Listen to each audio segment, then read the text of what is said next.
여러분 안녕하세요. 블랙입니다. 올 초부터 나스닥 상태가 좋지 않습니다. 고점이 조금씩 낮아지는 모습이 보이고 있고요. 예전 같은 경우에는 조금 떨어지다가 바로 급등을 했었는데 최근에는 그냥 지속적으로 흐르고만 있습니다. 그래서 많은 사람들이 지쳐서 시장을 많이 떠나고 있습니다. 그래서 제가 최근에는 성장주 중에서 실적이 나오는 종목 그리고 인플레 관련주 위주로 매수를 하는 게 좋다고 여러 차례 권유를 드린 적이 있었고요. 기본적으로 지금은 금리 인상 시기라 투자하기에는 좋지 않습니다. 그렇다고 물러설 자리는 아니지만 조금은 조심하시면서 투자하는 게 나을 거라 봅니다. 과연 금리 인상 시기에는 투자하기 어려웠는지 과거 흐름을 보면서 간단히 체크해 보겠습니다. 주황색 음영침 부분이 2015년도부터 2018년까지 금리 인상 사이클에서 나스닥 종합지수 차트입니다. 참고로 이것은 월봉 차트입니다. 여기 잘 보시면은 금리 인상 초창기 때 3개월 정도 월봉 기준으로 음봉이 나왔었죠. 즉 시장에서 미국의 금리 인상을 받아들이기에는 3개월의 시간이 흘렀다 이렇게 보시면 됩니다. 그리고 금리 인상이 지속적으로 나옴에도 불구하고 미국 증시는 꾸준히 상승하는 모습이 나왔었죠. 그리고 금리 인상 막바지에 4개월 정도 음봉이 나왔습니다. 이때는 미국 사람들이 높아진 금리에 대해서 부담을 느꼈다 이런 것을 알 수가 있습니다.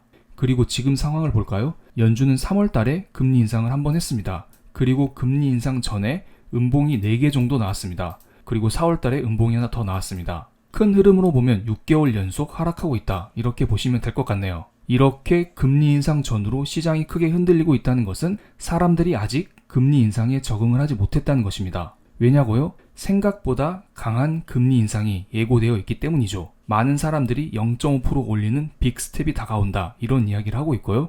심지어 어떤 분들은 한 번에 0.75%를 올리는 자이언트 스텝도 검토하고 있다 이런 말이 나오고 있습니다. 생각보다 강한 금리 인상 때문에 시장이 흔들리고 있다, 시장이 적응하지 못하고 있다 이것을 알 수가 있습니다. 그럼 도대체 이렇게 강한 금리 인상을 왜 하는지 살펴봐야 하는데요. 이것은 미국의 소비자 물가 지수입니다. 미국의 소비자 물가 지수는 전년 동기 대비 지속적으로 상승을 하고 있습니다. 며칠 전에 발표된 3월 달에 미국 소비자 물가 지수는 전년 동월 대비 8.5%나 오르는 모습이 나왔습니다. 엄청난 상승폭을 기록하고 있고 언론에서는 40년 만에 최고치다, 역대급 인플레이션이다, 역대급 금리 인상이 필요하다 이런 보도가 계속 나오고 있습니다. 그런데 세부 항목을 자세히 보시면 지난해 물가 상승을 이끌던 중고차 가격이 2월보다 3.8% 떨어져서 2달 연속 내림세를 보였다고 합니다. 중고차 가격과 에너지 가격이 미국의 물가를 주도하고 있었는데 그중 하나인 중고차 가격이 크게 빠졌다는 것은 고무적인 일입니다. 그리고 휘발유 가격이 한 달 사이에 18.3%나 상승했기 때문에 휘발유 가격을 빼면 앞으로 물가 상승이 진정될 수 있다. 전쟁이 끝나면 물가 상승세가 진정될 수 있다. 이러한 기대감이 사람들 사이에서 불어온 것도 사실입니다. 미국의 소비자 물가 지수가 화요일 저녁에 발표되었는데요. 이때 전후로 해서 미국의 국채 금리를 살펴보겠습니다. 일반적으로 물가가 상승하면 국채 금리는 상승하는 경향이 있고 반대로 물가가 떨어지면 국채 금리는 하락하는 경향이 있습니다. 물론 국채 금리에 영향을 미치는 요소는 매우 다양합니다.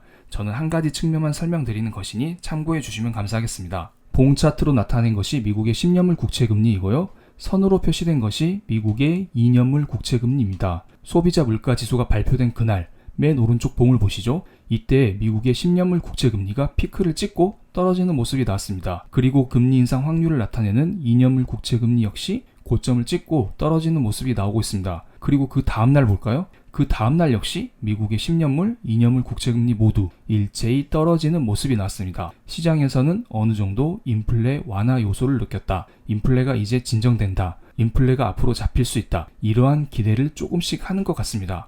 그런데 그 다음날 볼까요? 그 다음날 갑자기 10년물 국채금리가 종가 기준으로 신고가를 경신했고 2년물 국채금리도 다시 고개를 드는 모습이 나왔습니다. 시장에서는 인플레가 아직 끝나지 않았다. 인플레는 현재 진행형이다. 이것에 대한 강한 경계심을 표하고 있다. 이렇게 보시면 될 것 같습니다. 이날 몇 개의 뉴스가 있었는데요. 간단히 체크를 해보겠습니다. 먼저 유럽에서 통화정책회의가 있었습니다.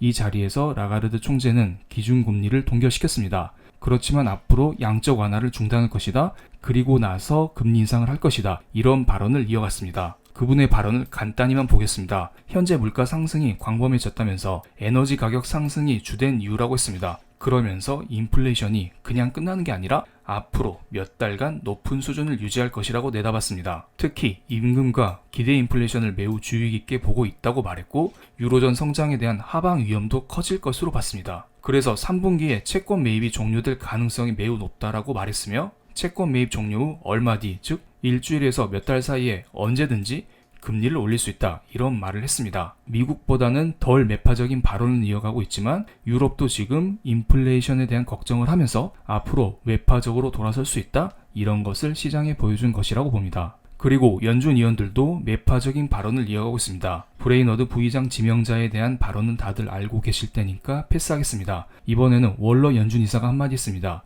월러 연준이사는 5월달 연준회의에서 0.5% 금리를 올려야 된다. 그리고 6월달, 7월달 모두 0.5% 지속적으로 올려야 된다. 이것을 강조하고 있습니다. 그리고 존 윌리엄스, 로레타 메스터 여는 총재 역시 강한 긴축 발언을 이어가고 있습니다. 그리고 이들이 임모와 강조한 것은 긴축을 해야 미국 경제가 살아날 수 있다, 이것을 말하고 있습니다. 이것은 지난번에 제임스 블러드 여는 총재가 했던 것과 비슷한 발언인데요. 그러니까 지금 물가가 너무 높아서 이것이 미국 경제를 둔화시킬 수 있다. 하지만 우리가 금리 인상, 양적 긴축을 통해서 물가를 꺾어버리면 앞으로 미국 경제가 침체에 빠지지 않고 지속적으로 성장할 수 있다. 이것을 강조하고 있습니다. 이렇게 갑자기 긴축 발언을 이어가자 시장에서 깜짝 놀라는 모습이 나오고 있습니다. 그런데 나스닥 지수가 많이 떨어졌을 뿐 미국 대형주 중심의 S&P 500 지수는 그렇게 큰 폭의 하락이 나오고 있지 않습니다. 이것은 21년 초반부터 현재까지 S&P 500 지수 일봉 차트인데요. 고점 대비 크게 빠지지 않는 모습이 나오고 있습니다. 생각보다 잘 버티고 있다, 이렇게 보시면 될 것 같습니다. 그렇기 때문에 앞으로 우리는 실적이 잘 나오는 대형 성장주, 그리고 인플레이션을 견딜 수 있는 저퍼, 저PBR 이런 종목들에 투자를 어느 정도 하는 게 낫지 않나, 이런 생각을 하고 있습니다. 그럼 오늘 영상 여기서 마치겠습니다. 감사합니다.